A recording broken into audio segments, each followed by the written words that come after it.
Hi, this is Miss Gonzalez. Today's lesson is on compound interest and continuous compound interest. Okay.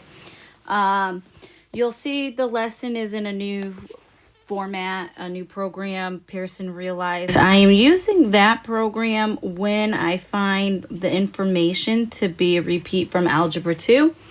Because it's a little bit easier and it gives you the background knowledge that you need that maybe your Pearson book that we have at home doesn't really help us with.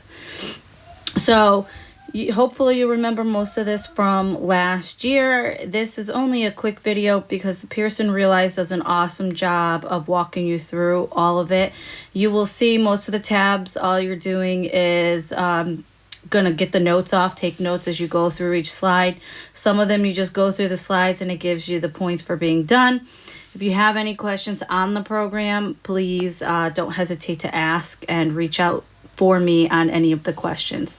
The main gist of the lesson, and if you're ready to skip to the Excel section and just complete the Excel section and get 100 on that section, I'm perfectly fine with that. But the main gist of this lesson is compound interest. So you have A, which is your account value.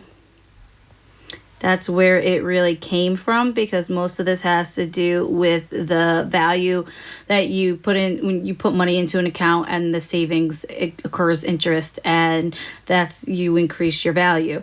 So A really stands for account value. However, this type of model also works when you're talking about your mortgage on your house, value of loan on a car, and different aspects of anything that actually occurs interest.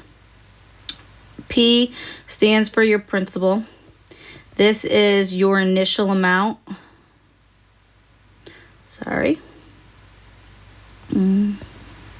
Okay, so this is your initial amount that you actually put into the account.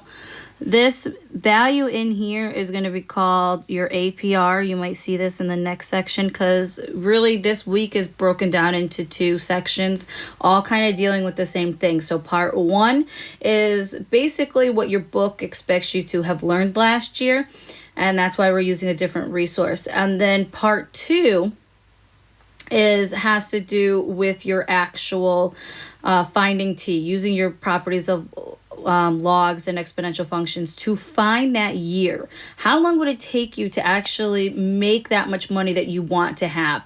What is the rate? So any of these that are given to you in your equation on this side, the second part of this section has you solving for, and that's what the second lesson of this week has to deal with. For the first part of the week, I just want you applying this equation. And so P is your principal, what you're putting into the account. Then you have 1 is always going to be there, plus R. R is your rate as a decimal. Okay, so a lot of times if you were to go on to, like say American Eagle, that's where my bank is, and look at their interest rates. Most interest rates are probably around 3%. Okay, so I would put R here, I would put as 0.03. Make sure you are moving your decimal 2 places to the left, or dividing by 100, whichever way you like to look at it. Okay, so your interest rate is on the top in decimal form. Your bottom is going to be the number of times compounded. So all of these problems tell you how many times it happens. So it might happen, and here are all of the different times. So K might be monthly, which this is probably the most common. So that means it's happening 12 times a year. Maybe it's daily, which is 365 times a year. Maybe it's weekly, then K would be 52. Maybe quarterly is another common one, and that would be 4. Then you have semi-annually, and that would be 2. Annually would be 1.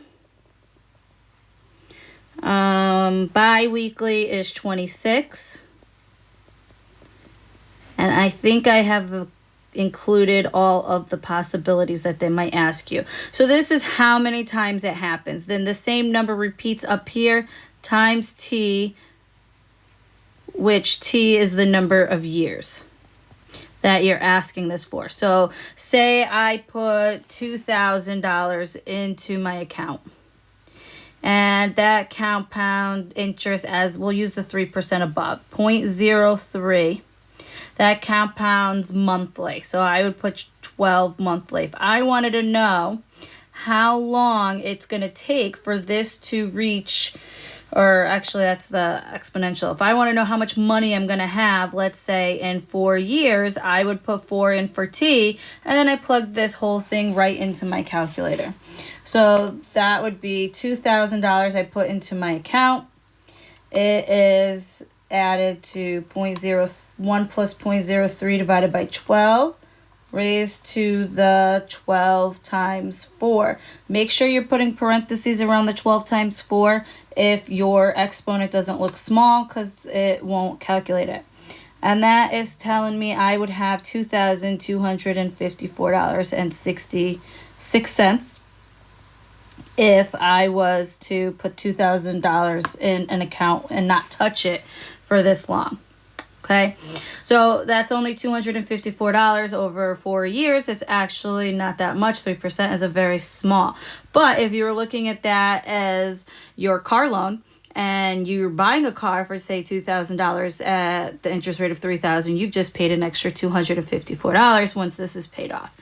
So there are different ways to looking at it. As I said, today's lesson is more just applying this. Hopefully you guys all remember this from last year. If not, please ask me any questions. If you are having questions on the new program that we're using today, let me know. Next lesson is back into your regular textbook because it's going right along with what we're learning. And there's another video for you then. All right. Good luck.